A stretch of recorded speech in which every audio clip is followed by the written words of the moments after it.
हरिओम. भगवान आद्य श्री शंकराचार्य कृत चरपट पंजरिका स्तोत्रम अर्थात भजगोविंदम. योगदास श्री जयगणेश जोशी यांचे प्रवचन. ब्रह्मसत्या जगत मिथ्या. नलिनी दलगत सलिलं तरलं तद्वज्जीवितमतिशय चपलं विद्धि व्याध्यभिमानग्रस्तं लोकं शोकहतं च समस्तं.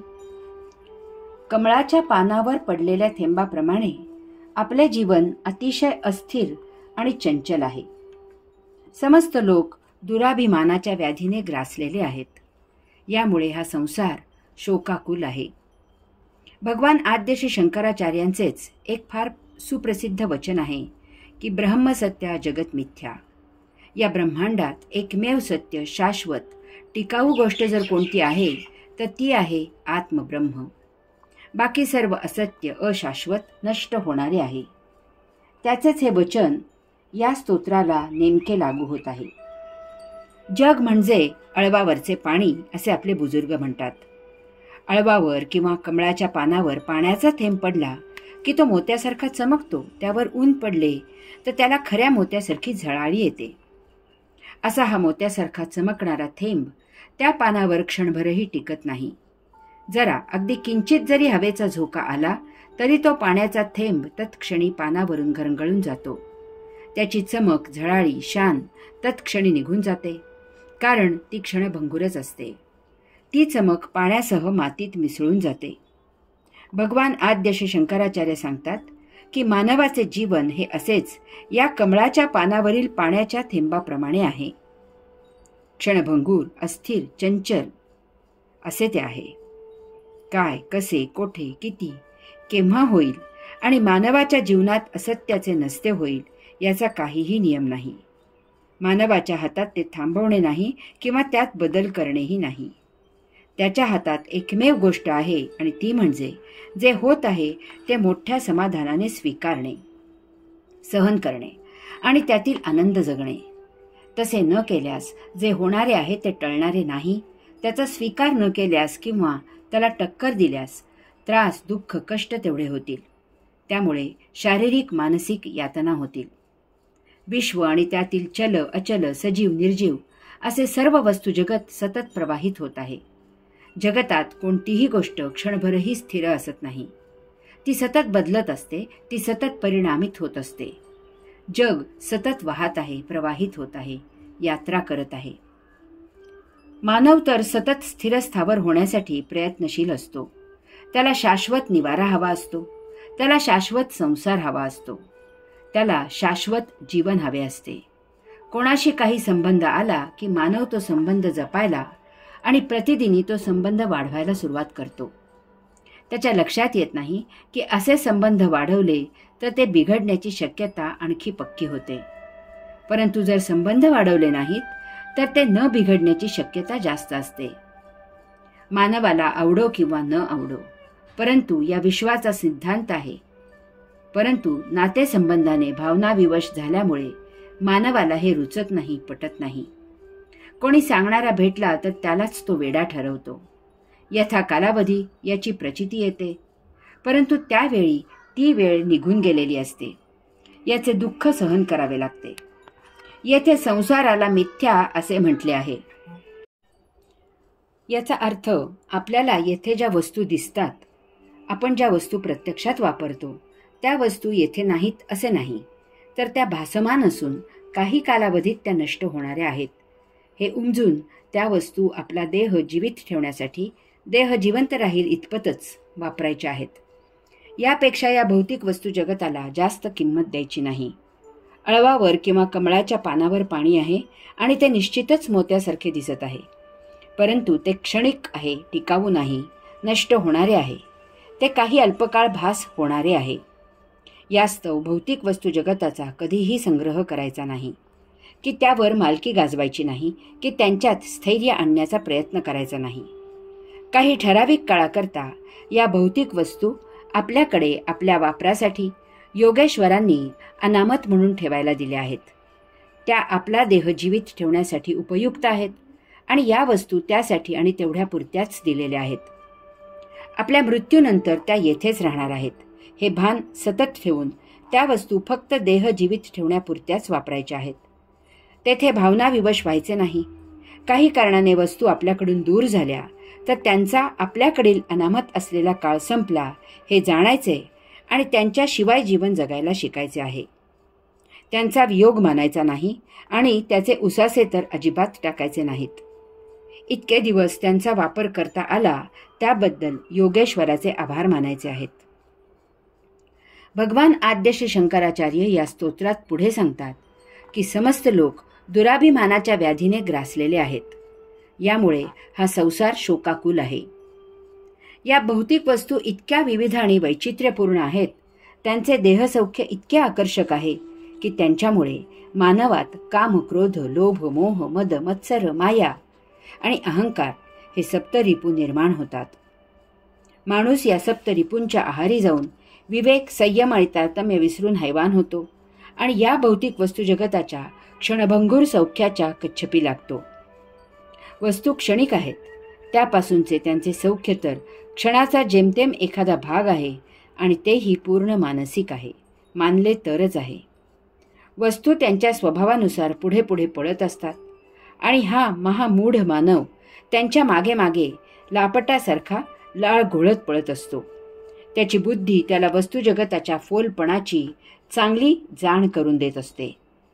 आतून अंतरात्म्यामधून सत्प्रवृत्तीच्या प्रेरणा सतत स्रवत असतात, परंतु तरीही रिपू बलवान होतात आणि ते बुद्धीवर त्या सत्प्रवृत्तीच्या प्रेरणांवर स्वार होतात. त्यामुळे माणूस अयोगिक आचरण करतो, त्याच्यात दुराभिमान निर्माण होतो. या कश्चित क्षणभंगूर क्षुल्लक असलेला मानवी जीव स्वतःला जगताचा स्वामी, नियंता असे गृहीत धरतो. तो या दुराभिमानामुळे रिपुग्रस्त होतो. महत् कष्टाने मिळवलेली वस्तू हातात आली की ती उपभोग घेईपर्यंत हातून सुटून जाते. काळ सतत वाहत असतो. मानवाला सतत वाटत असते की आत्ता तर कोठे मौज घ्यायला सुरुवात केली होती, आत्ता कोठे वस्तूची लज्जत समजायला लागली होती, आत्ता कोठे वस्तू उपभोगायला लागलो होतो, आत्ता कोठे जरा स्थिर होऊन पाय टेकत होतो, आत्ता कोठे आयुष्य म्हणजे काय ते उमजायला लागले होते. तोच ती मोहक वस्तू, त्यापासूनचे ते अलौकिक सौख्य आणि अत्यंत प्रिय आयुष्य मिटू लागले. सुख भासमान आहे, वस्तू जगत क्षणभंगूर आहे, आयुष्य तर बेभरवशी आहे आणि नेमके हेच सर्व शाश्वत करण्याचा खटाटोप मानव करत असतो. मृगजळामागे पळत असतो. अत्यंत महादुर्मिळ असलेले मानवी आयुष्य पणाला लावूनही त्याच्या हाती निराशेशिवाय अन्य काहीही लागत नाही. यामागे धावून धावून धाप लागते. इतके करूनही हाती शाश्वत असे काहीही न मिळाल्यामुळे त्याचा अभिमान दुखावला जातो. निकट आलेल्या वस्तूची चटक लागते आणि ती वस्तू दूर गेली की जीवाला चटका देऊन जाते. वस्तू न मिळण्यापेक्षा मिळालेली वस्तू हातून निसटून जाण्याचे दुःख असह्य असते. अशा प्रकारे अशाश्वतामागे पळून मानव सदा शोकाकुल राहतो. त्यातच त्याचा मृत्यू होतो. आणखी एक जन्म वाया जातो, कारण हे असे जन्मोजन्मी सुरू असते. लक्षात घ्यावे की भौतिकाच्या कच्छपी लागणे म्हणजे हवा हातात धरून ती निसटू नये म्हणून मूठ घट्ट करण्यासारखे आहे. कारण मूठ जितकी घट्ट करावी तितकी हवा बाहेर निघून जाते. कधीही अशाश्वतामागे धावू नये. भौतिक वस्तुजगत सतत प्रवाहित होणारे आहे, अस्थिर आहे.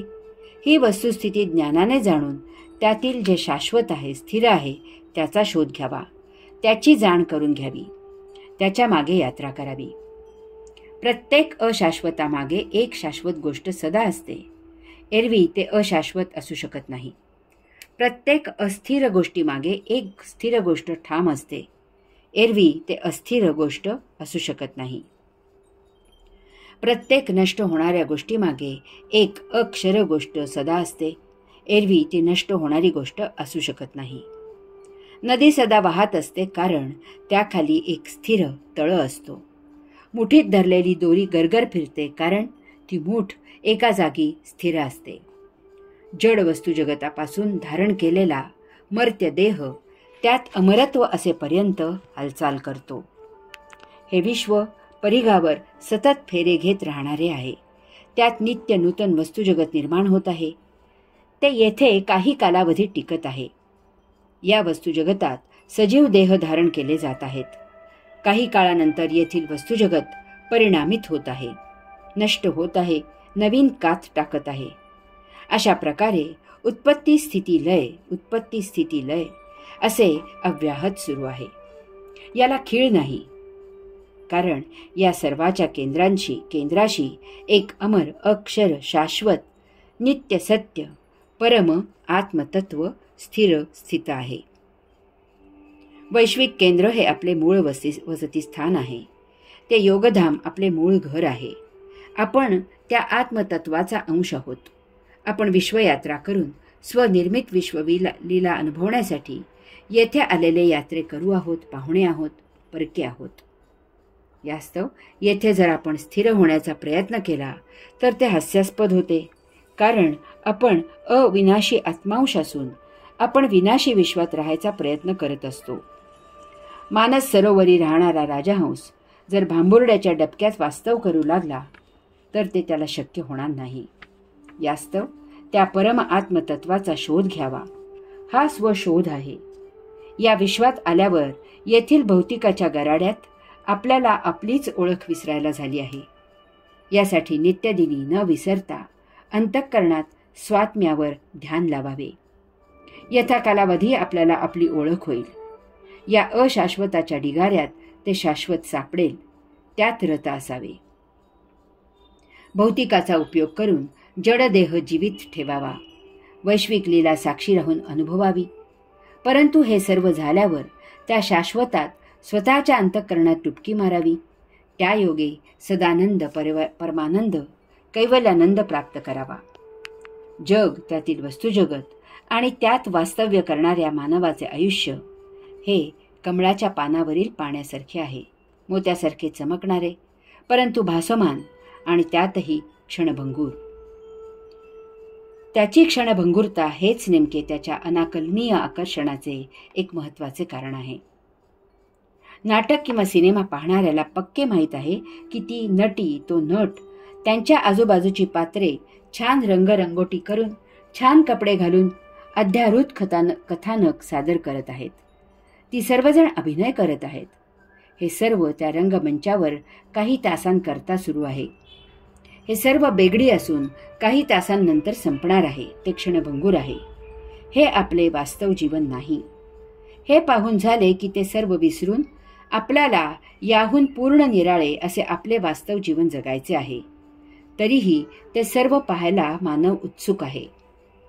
हिरे, माणके, पाचू, सोने, चांदी खूप महाग आहेत. ते घ्यायला माणूस उत्सुक आहे, कारण त्यांची उपलब्धता कमी आहे. हे सर्व अंगावर घालून मिरवण्यात मानवाला धन्य झाल्यासारखे वाटते.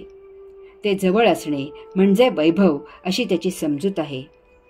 याचा त्याच्या अत्यावश्यक अन्न, पाणी, वस्त्र, निवारा यांच्याशी काडी मात्रही संबंध नाही. तरीही त्याला त्याचे फार आकर्षण आहे.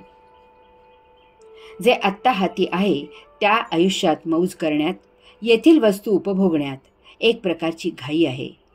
कारण आयुष्याचा काही भरोसा देता येत नाही आणि जे उपभोगायचे आहे त्याचाही भरोसा देता येत नाही. जवानी आत्ता प्रत्यक्ष हातात आहे. तारुण्य आत्ता मस्तीत आहे. यौवन आत्ता बहरात आहे.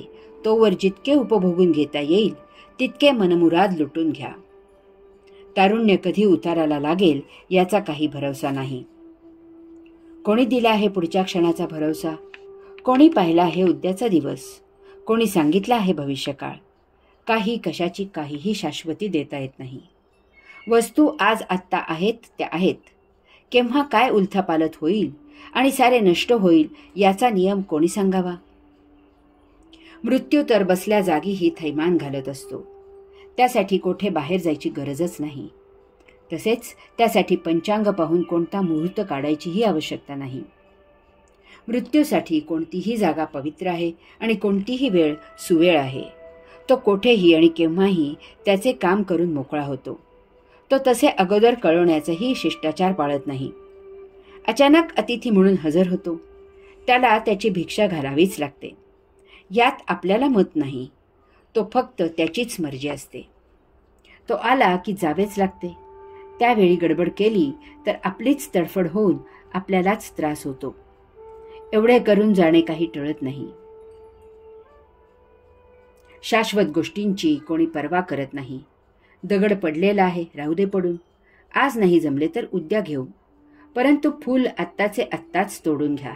फुलदाणीत किंवा केसात घालून लगेच मिरवा, कारण काही तासाने ते कोमजणार आहे. फळ आत्ताचे आत्ता खा, कारण ते उद्या नासणार आहे. यामुळेच तर असे नसेल ना की लोक परमात्म्याच्या दर्शनाची तारुण्यात पर्वा करत नाहीत, घाई करत नाहीत. कारण तो आहे शाश्वत, अक्षर, अमर, सदा असणारा. त्यामुळे आत्ता तारुण्यात उपभोग घेऊ आणि मग म्हातारपणी शोधू परमात्मा कोठे आहे तो. कुरूपता टिकणारी आहे, काळेपणा आणखी तो काय काळवणणार. कुरूपता आणखी ती काय करपणार. सौंदर्याचा भरवसा नाही, आत्ताच त्याचा आस्वाद घ्या. उद्या ते काळवंडण्याची, करपण्याची शक्यता आहे. तारुण्य जवानी लवकरच उताराला लागणारी आहे. ती आहे तोपर्यंतच त्याची लज्जत चाखा. मौज करायची, चंगळ करायची तुमची क्षमता काही मर्यादित कालावधीसाठीच आहे. केव्हा वृद्ध व्हाल आणि दादाचा काका आणि आजोबा व्हाल काही सांगता येत नाही. वेळीच उपभोग घ्या, नाहीतर वेळ निघून जाईल आणि नंतर पस्तावून काही उपयोग होणार नाही.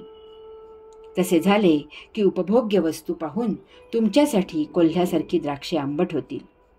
उपभोगाशिवाय एक क्षण गेला की गेला, तो तुमच्या आयुष्यात परत येणार नाही. यामुळे क्षणभंगुरता हेच आकर्षण झालेले आहे. जे क्षणभंगूर नाही त्याची घाई नाही, याचा मद इतक्या थराला पोहोचतो की एखादी तशी संधी आली की माणूस अविवेकी होतो, हैवान होतो आणि समोर असलेला भोग उपभोगून मोकळा होतो. कारण अशी ही संधी पुन्हा येईलच असे नाही, तेव्हा आत्ताच घ्या उरकून. परंतु हे मानवा, हे सर्व महादुःख घेऊन येणारे आहे. हे असे करणे म्हणजे कायम करता दुःखाला आमंत्रण देणे आहे. सौख्य उपभोगून घरी येईपर्यंत त्याचे दुःखात रूपांतर होते. त्याची झळ बसायला कालावधीचा फरक होतो इतकेच. कधी तत्क्षणी झळ सोसावी लागते तर कधी काही वर्षांनी सोसावी लागते. परंतु ती झळ बसणे काही चुकत नाही हे निश्चित. उपभोग घेऊनही भोग निर्माण न होणारी, दुःख न देणारी युक्ती म्हणजे अध्यात्म, सत्संग, प्रवचने इत्यादी. येथे अस्पर्शातील स्पर्श ज्ञान दिले जाते. येथे अभोगातील भोग शिकवला जातो. येथे सत्य जीवनाचे आरसपानी दर्शन दिले जाते. येथे अनित्यातील नित्य जीवनाचा आनंद कसा घ्यावा हे सांगितले जाते. येथे द्वैत अद्वैताच्या अतीत कसा प्रवेश करावा त्याचे योगज्ञान दिले जाते.